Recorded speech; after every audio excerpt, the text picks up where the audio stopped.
omu ku baatuula mu nnyumba eya Matthew Kikaire Makindye bagenda okulumba. Jack Muchunguzi yalimu. Era meeting eyo jukira bulungi nti yagenda maaso n'okuba nti ekomekkerezebwa ne bafuna kiroola ekyabatwala paka Kabamba.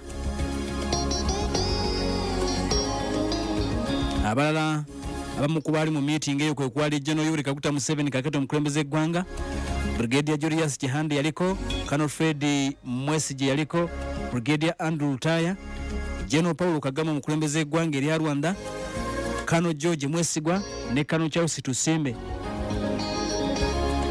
Obulamu bwa Jack Muchunguzi kigambo okuba nti bwayongedde okuleka nti abotaboka olunaku lwabadde lwa mukaaga okumuddusa mu ddwaliro Nakasero, ekirwadde ne kigenda maaso n'okuba nti kyamumaliriza. Kale otegedde nti omu ku bannansi 27 bagenda maaso n'okuba nti basookera ddala okulumba e Kabamba. Bwe bayita Jack Muchunguzi yavudde mu bulamu obw'ensi eno. Gwanga ku gwanga, kano ke kaseerako aka gwanga ku gwanga tukusagulira